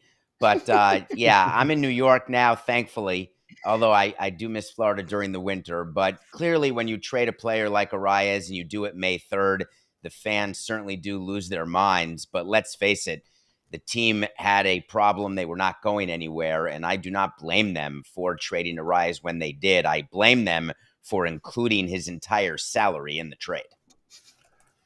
David, I want to know what lasted longer, the 2024 Marlins chance at the playoffs or your appearance on Survivor? Oh. Stunned him. So the answer is clearly it has to be my appearance on Survivor because I believe the Marlins were eliminated before opening day. Contrary to what is stated that all 30 teams have the hope and the thought that they can play in October, I really thought I was going to win that damn show until they dressed me in a blazer and an ascot and named me the leader of the Brains tribe. And that. Oh. Oh. Wait, what happened? We lost him. We lost it. Wait, I think it went to it got muted for a sec. I muted him. Oh, Muted me. 3 there he is. days He's out back. of 39 I lasted on Survivor. That was it. Having been put on the brain stripe. The thing about the Marlins season is last year, when you make the playoffs, you guys know this, you get the feeling that you can sustain that. But when you really look at what happened last year and their record in one-run games, the health of their pitching staff, they really did not have an opportunity to repeat that this year at all. And I think that Peter Bendix understood that, and he just said the quiet part out loud. That was the real problem with how that trade went down. Should Kratz, GMs and hold on, Kratz. sorry. I got to ask. Is like your appearance on Survivor like Luis Arráez getting traded to San Diego? Because once you got kicked off, they sent you to like a swanky beach resort to hang out. Like Luis Arráez gets to go to San Diego for the rest of the year. They do send you to a swanky beach resort, and you do get to eat, and all of that is true. And we were in the middle. It was filmed. You guys may remember this. The 2013 season was a year after our great opening of Marlins Park in 2012 with Ozzie Guillen and Fidel Castro and the like, and he fell. And 2013 was post-Ozzie. It was the only year in my career I lost 100 games. And I was on Survivor for at least away for 39 days of that season. Should GMs say what should stay quiet? Should they speak out and say the things? I forget exactly what words you said there about Peter Bendix saying what is said in quiet. Should they say that out loud for the growth of the game or the growth of fans, or do you think it hurts? No, I think we should say that as part of the media. I think that our job in the media is way different than what the job was when you were players and I was the president of a team. I think you have to toe the line. You have to be ordinary. You have to really do things that are misinforming to the public, unfortunately. That's their role. The role of us is now to bring light to the truth of what goes on in front offices. And that's really what Nothing Personal is about. That's what your show and why it's so great, because you're bringing truth, not just truth to power, but you're bringing truth to the mystery of what it is to actually be on a team or run a team. And so I think people come to us to understand why these trades are made and whether or not they're good moves. David, big picture question for you, because obviously the team was sold to Bruce Sherman, who takes over, and you get the usual, hey, I'm going to invest in the team and things are going to be different and all of that, right? By the way, I actually do believe the Orioles owner. It's not hard to follow up what John Angelos was doing. Anyway, side note. But back to the Marlins. I think in Miami, fans don't believe all of that crap anymore because it's been too long and they've been through a lot of pain of teams getting rid of players. Do you think that Bruce Sherman legitimately evaluated this situation and said, I think I'm going to spend more, I'm going to create a winner? Because he's owned the team for years now. Or do you think he never was really buying that? Like, why buy a team if you're going to treat the team like this? Well, I'll tell you exactly what happened. When he bought the team, Derek Jeter sold him a bill of goods Derek Jeter lied to him, basically said, I'm going to take over from Samson and I'm going to do it totally differently than he did it. And I'm going to get you a big TV deal. We're going to sell out games. We're going to have season tickets that increase and corporate sponsorships that increase. Our payroll is going to increase. Meanwhile, he spent millions of dollars moving the home run sculpture. He did a ton of work around the stadium to get rid of things that we had done to really eliminate any thought of what we had done. And the irony is he realized that, oh no, I'm a shortstop. I don't know how to run a team. And Bruce Sherman didn't realize that for 4 years and then fired him. And that was the end of that.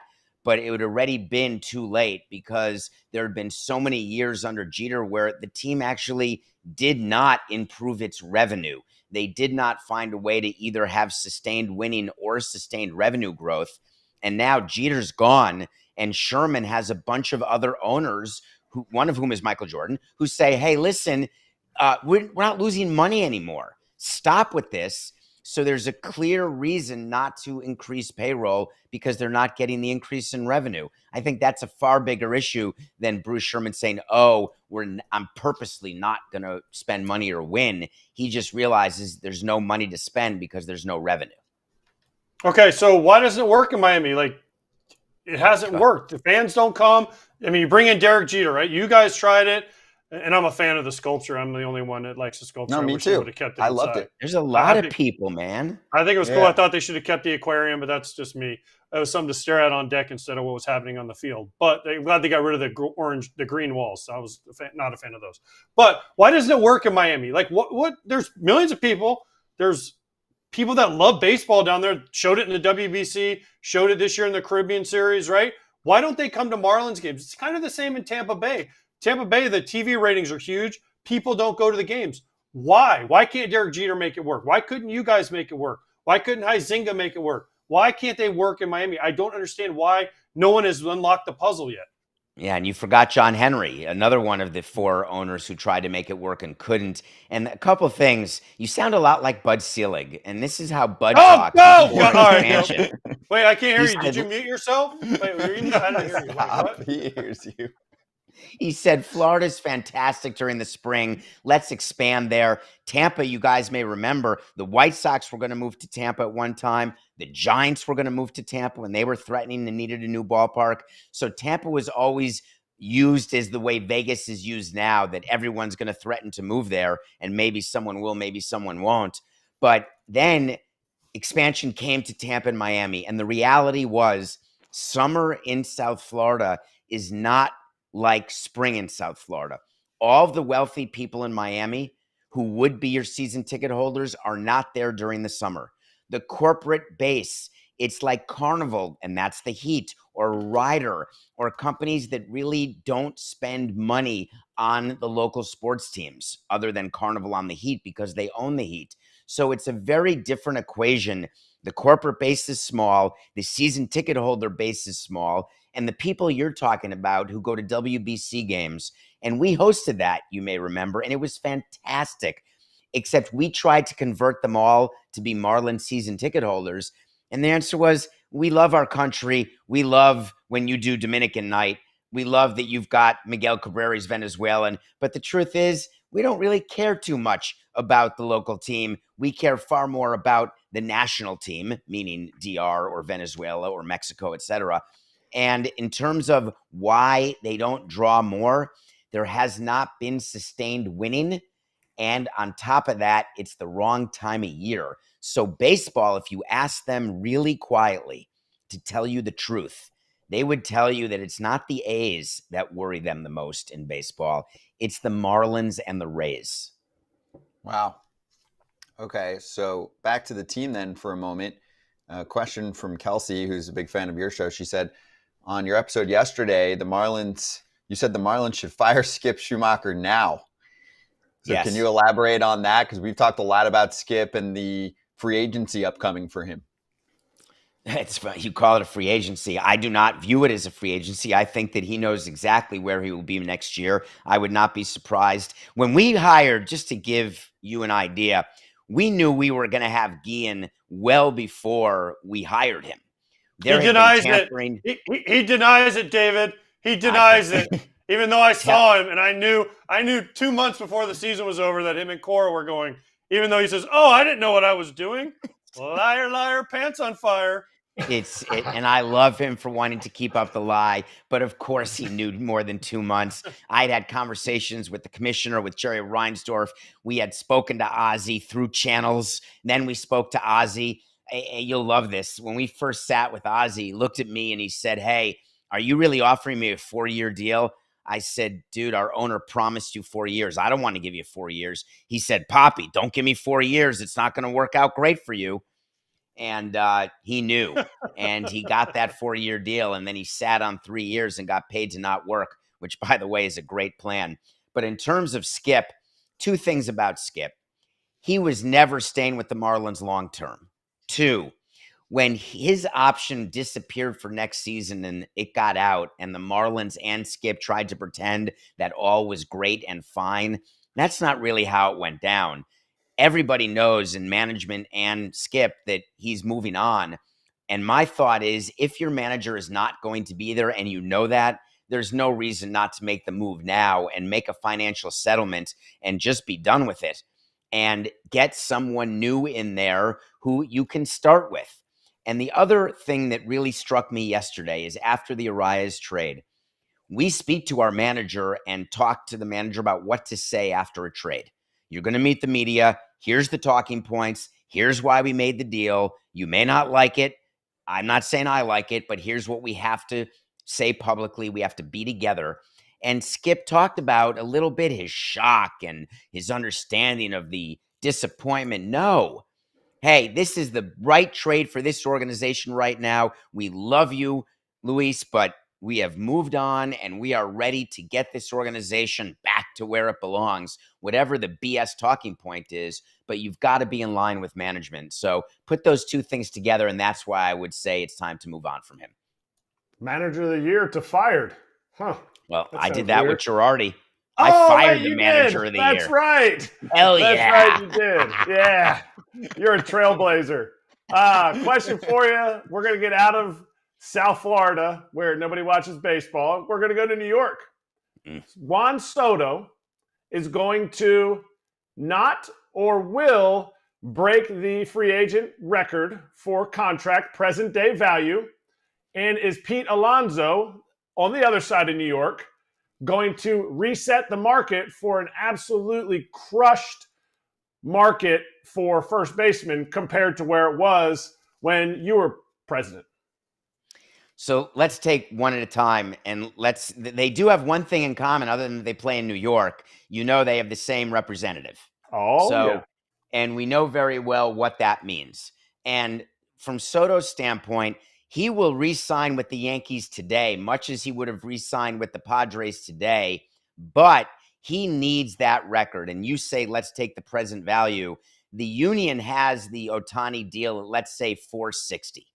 We know he already turned down $440 from the Nationals, but that likely included a ton of deferrals because the Nats do that a lot. I think that Soto is going to test the market because the Yankees are not going to be willing to overpay him because they don't have the payroll capacity, which sounds crazy, but look at their payroll and look at their commitments. And the other X factor is Boris, who is so butthurt that Nez has the record now. And he always wants the record of having the largest contract and the biggest contract. And he hates other agents when they do it. And he thinks Soto is his best ticket to do that. So he is going to hold out to beat the Nationals deal and to beat the present value of Ohtani. And I don't think the Yankees are going to bite because they're trying to be smart, and it wouldn't be smart to do that. That's Soto. Alonso. Here's the thing about Pete. He is a Met through and through, loves the organization, yet he has an agent who doesn't give a flying rat's ass about organizations. He doesn't care about loyalty to teams. If you want to stay with a team and you want to be a lifer on a team, you don't have Boris as your agent. So I listen and I think about the decisions Pete makes, and all indications are that he'll test that market and he'll go to wherever the most money is because that's what Boris's clients do. So I don't know that Alonso will re-sign with the Mets because Steve Cohen has to look at the realities of his roster, which is they're underperforming for the money they spend. And while he's willing to spend money, the question is he going to start spending it a little more smartly? And overpaying Pete is not smart. Well said.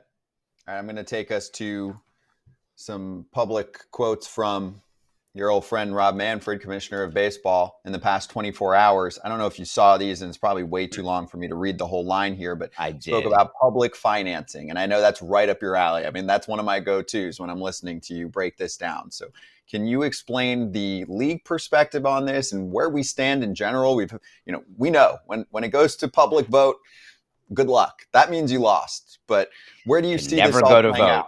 No. Yeah, so you can't that's page 3 of the playbook. No referendums. Do not let the public speak because we live in this amazing bubble, the sports bubble, I call it. And I don't know if you guys do this, but I keep a friend right over here. He's not here now, but he's a friend who is in the legal profession. And I use him as my North Star in terms of stories. And I'll say to him once in a while, hey, do you know what's going on with Ohtani? And this was when all the gambling stuff was going on. And he said, yeah, I saw something about it, but I can't really remember what it was. And I said, Ohtani and gambling. And he said, oh, Ohtani, he with that contract, he signed that big contract. Just think about that for one small second, that there's a whole lot of people, which means that we can build our market share on our shows, but there's a whole lot of people that really don't focus on sports. And all those people get to vote. And they view, quote, corporate welfare as a negative, not realizing that they work for companies that likely receive corporate welfare, because it's not just sports teams. It's all businesses in all cities get tax breaks. That is totally standard operating procedure. What Rob Manfred was trying to get across yesterday is that it is critical for all fans to understand why rich, quote unquote, owners who have teams that are valued in the billions go after corporate subsidies and public money. And that's because it is necessary, because the other guy has it. So my story to you is this. When we did Marlins Park and that deal, we got criticized in the owners' meeting for putting too much team money in that deal. The percentage was like 70-30. And the view was, you got to get at least 75-25. You got to get 80-20. Like, what are you doing putting 30% in? Because if you do that, you're going to make me look bad when I don't want to do that. So Rob Manfred's job is to carry the water of owners. That's every commissioner's job, and wants it to be clear that owners don't want, like other business owners, to put money in when they don't have to. It's a pretty simple equation that all companies actually follow. Makes total sense. All right, David, we're gonna get a little more light here, just because we've been too deep into the business stuff. How did you get Tom Hanks to give you Wilson when he got off of the island? So if you're looking at Wilson, that's actually $7.99 from Amazon. What you don't see off camera, because I'm scared that someone will come to my house, but I guess I could show it to you. I have the actual FedEx box from Castaway that has the wings on it, the FedEx box that was never opened, that he returned at the end. And I also have the pocket watch from Castaway that he stared at and used that with the picture of Helen Hunt. I love collecting memorabilia. I love movies that are emotional and touch me, and Castaway is, I think it's in my top 5 of my top 100. I absolutely love that story, and I always love to think about if I had what it takes to survive alone on an island, and I just don't know that I do, at least for more than 3 days. Is Wilson your lawyer that you talk to? He gives you the answers? Is that why you said he wasn't here? Not going to lie to you. I talk to a lot of people that aren't necessarily around. And we found out that you can't survive on an island because you were the first one kicked off. So you said 3 days. 3 days. 3 days. We know the answer. We already know the answer. Let me tell you, it's way harder than you think, Survivor. There really is no food. There's no shelter. And what's worse is there are producers on the island and camera people and microphone people, and they're all eating during their shift of work. And you're sitting there starving and you're being filmed. And all you're worried about is not looking like an idiot and not getting voted out. And it is a little more stressful than I would have expected. Did you ever speak to Jeff Kent or John Rocker about their time on Survivor? I have not. No, we have not. We should bring them on about it. Did they last longer than 3 days? Maybe. Jeff Kent's mustache alone could last for 3 days. Can you imagine Jeff Kent on Survivor? Can you just imagine? It's really quite funny. I would love to. Don't you feel like you should go by like John Rocker? I mean, I know not everyone knows sports, but there's going to be at least one person like, I know who that guy is. His name is John Rocker. There's got to be at least one guy that's like, I know who Jeff Kent is. Like when didn't Jimmy Johnson do it too? Or someone else? Did. And my season had Cliff Robinson. I don't know if you remember Cliff Robinson, the late Cliff Robinson, basketball player. He was on my season. I recognized him immediately. I told people on Survivor I was the marketing person for a baseball team. And after I was voted out, I found out that they knew I was the president of the Marlins and they weren't going to give me $1 million no matter what. So they graciously voted me out. But I think if I ever went back again that I could win. Oh. Wow. Okay. Yeah. Second time around. Put your money where your mouth is. Yeah. Donate $1 million. Get back on. Yeah. I got one more for you because it's breaking news. And you can also tell me, hey, screw you. I didn't get to read this yet because it literally just came out. Okay. This is from Kylie McDaniel. who works for ESPN. He said MLB sent a memo to teams yesterday telling them to stop advising prep prospects subject to the draft to withdraw from high school to enter the international signing system. Okay, and there it says, let's see, sent a warning to clubs encouraging players subject to the draft, to withdraw. I don't know how much you know about that topic and really the fight going on in general, right? The article from a few months ago about how they were trying to crack down again on all of the age ID falsification that was going on. But any thoughts here? Well, want to start with the international situation. You guys all know this very well. It's mayhem down there. There are kids that you hide away in your building when they're 14 and wait for them to be 16. You do deals with Busconis to try to get the player you want by giving money to players you don't want. The Busconis who are agents, basically, they take way more than the proper percentage, and they sometimes take a trailing number for what the player earns going forward. And all of the owners and teams that say, oh, we're building new academies and we're teaching them skills, we're teaching them English, it's all a bunch of eyewash horse hockey. You're merely trying to get players good enough to bring them over on a visa and put them into your system here in the U.S. and hope that they make the big league team, because it really is the cheapest way to get good is through international signings and the U.S. amateur draft. Knowing that, teams are always trying to do different things to get players in the draft. And players are always trying to do things to get drafted in certain spots and cut deals. And we eliminated a lot of that with slotting in the amateur draft, which you guys are aware of, but you can still play around within the slots. So it's a constant fight between big market teams and small market teams, between agents and other agents, because what teams have realized is that getting good players before they hit arbitration is really your best bet to have a longer window of being good, because once they become expensive, and I mean players, by hitting arbitration or free agency, all of a sudden their value really decreases, not increases. So therefore, you're trying to get a lot of people in at the young end. So I think that's the fight that's happening.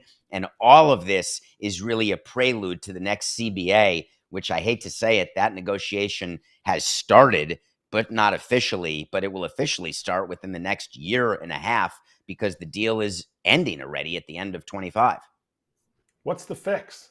What's the fix where they're not just taking these kids and, because they're cheap and not treating them? What's the fix? If you were to start a team, how would you do it as as an upstanding person and not just a for-profit business? No, that's great. And I can wear both hats. And I presented this in the union, and I'd love to hear your view. I wanted free agency for all players every year. No long-term deals, but in return, everyone's a free agent every single year. You don't have to wait 6 years. No more arbitration. The market is what the market is for what the player is at that moment. And the union and owners, nobody wanted any part of it. And the reason I liked it is I like paying players for what they're doing, not what they've done or what they will do. I always loved that idea. And I don't mind if a 20-year-old player with a year of experience like a Miguel Cabrera, we would have paid him $10 million as a first-year player because that's who he was. But obviously, he only was able to make, a couple $100,000 at that time. So that would be my way to fix things, because that would level the playing field both for management and for players. Good stuff. David, you're off the hot seat. Crushed it, man. Great to have you back on. And we'll plug the show on your way out. But thank you. Hope you enjoyed it. I appreciate it. Have a great day, guys.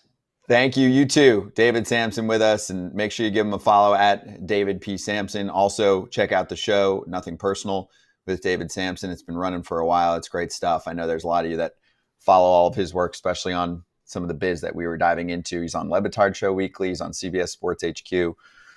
And like these two mentioned, he did have a little Survivor specialty for a few days. I would love to see him back on. Would any of you guys do it? Would you do Survivor if they asked you? I'd try it. I'd rather do Amazing Race, though. Yeah. Yes. Agreed. I don't like all the drama of making a group, all backstabbing here. The Amazing Race is there's a little bit of that, but it's travel around the world as fast as you possibly can. Scott wants to be on Naked and Afraid. Let's be serious. I'd be naked and confident. You two on Amazing Race together. Can you imagine Scott would be awesome. on Naked and Afraid, and they're like, Terrible. You got to eat this alligator, Scott. And he's like, I can't have gluten. I can't have a gator gluten. I'm paleo, so that stuff's good. Once they start bringing it into kitchens and all these processing centers is when I get screwed up. So you would get bit by one mosquito and you'd be down.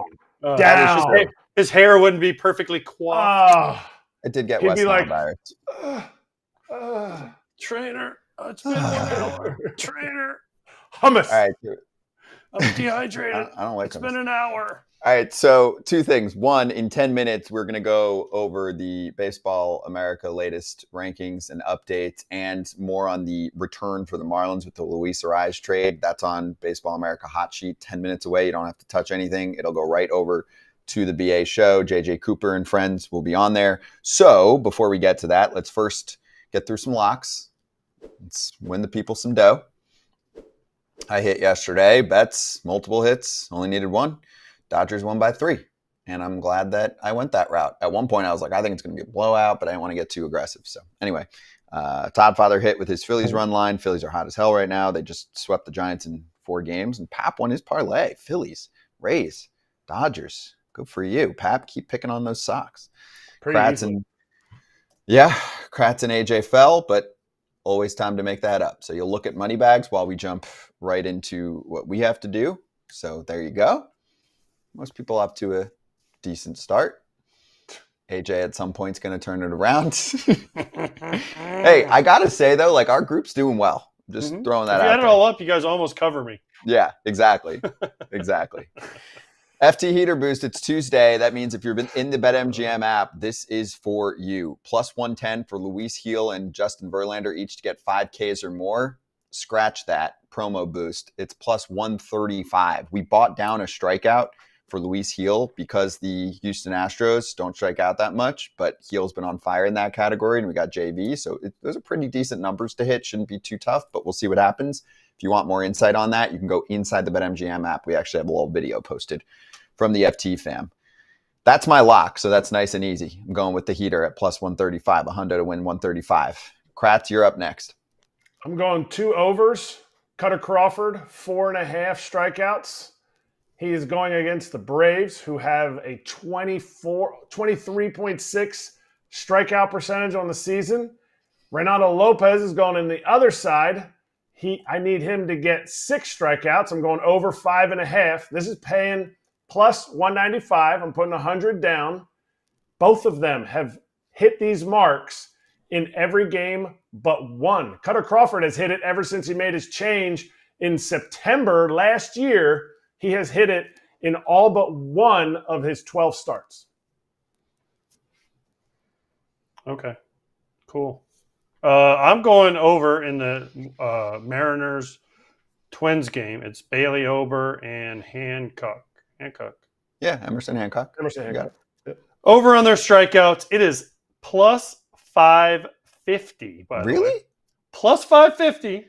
Yep, and I'm putting 5 hundo down. So tomorrow I'm going to be ahead of all you suckers. That's a really high mark there. Plus 550. Plus 550. And both those teams strike out a lot. Both numbers haven't been hit but once for both those guys. So that's why it's such a high number. Well, you know what? These are the teams never to do it against those teams because they both strike out a lot. Are you fading that, Kratz, or are you tailing that? No, I'm tailing it. I love it. I want to see that plus number for AJ. I love it. Go Bailey Ober. By the way, we have Scott on Naked and Afraid. Kelsey Bird tweets as she knows a producer. He's in. He's out for at least 40 days. Thank you, Kratz. We get to host the show. And Emma said she'd pay for him to go away for 40 days. So we're all going to make out. Wait, Naked and Afraid is how I feel about AJ's SGP tonight. No, please keep your clothes on. I'm gonna fade the Ober side. I don't Why? think He pitched bad last time, and the Mariners can't hit. No, I know, but I just don't see. And they strike out a lot. I know they do. I don't see him hitting the case. I don't see it. He's gotten over 6.5 a few times. I won it. Why don't you want me to win, Scott? You're such a. I want you know what? you You're to a win. hater, Scott. You're just so lovable and fun to fade. He hates suckers. Yeah. Hey, you'd be Anyway. 18-4 if you faded him every single day. Yeah, right? Exactly. I don't know gosh, if you could you wanna- fade some of your parlays, though. That'd be tough. Yeah, that's true. All Why right, can't so you? $1,500 first bet offer. Use the bonus code FOUL. Download the app if you're new, or visit betmgm.com. Sign up and deposit at least $10 into the new account. Place your first wager. Receive up to $1,500 back in bonus bets if the bet loses. And if that happens, which happens sometimes to my friend sitting next to me, then your bonus bets will be available once your initial wager is settled. Gambling problem or concern. By the way, Bailey Call Overs hit it 1-800-GAMBLER. twice in 2 of his last 4 starts. He also got 6 in 3 of the last 4. So I'm just saying. I agree, but like the Mariners, they are swinging and missing a lot. They strike out a lot. I know they do. But So there's do a the few Twins. guys. There are a few guys in there that are way above their career. Polanco, strikeout Mitch number. Garver. Polanco's not like a crazy K guy, and all of a sudden he goes to Yes, he Seattle, and is. it's like, what the hell's going on? So tonight's the night they fix that. Bailey over 2 strikeouts. Let's No, slap. no, Scott. Dude, what a hater, bro. Unbelievable.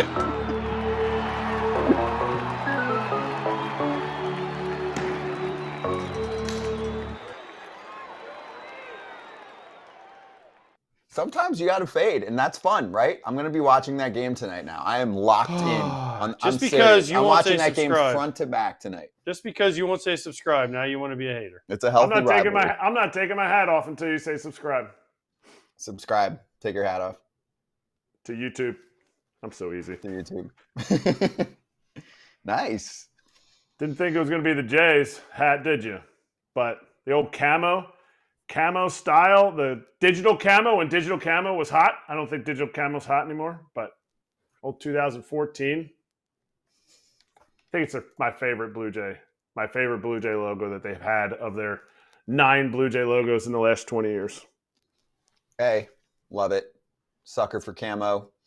Blue pops. Hey, you love camo?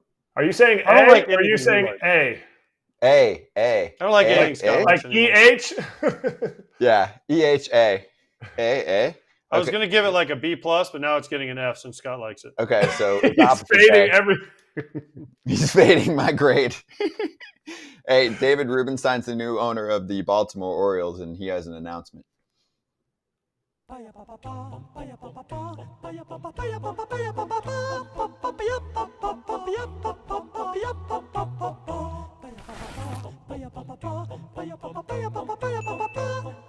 Are you ready? I was born ready. So all the owners do this. I spent how much money for this? This reminds me of my bar mitzvah picture.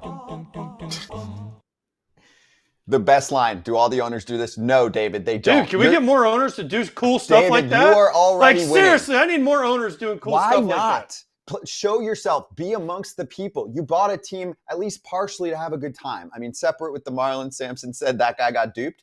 But everybody else, like, you bought the team to have fun, to win. I think, even if you're just into winning money and you kind of like winning games, still, like, how hard is this to do every once in a while? Send out a tweet. Do a promo video. Great.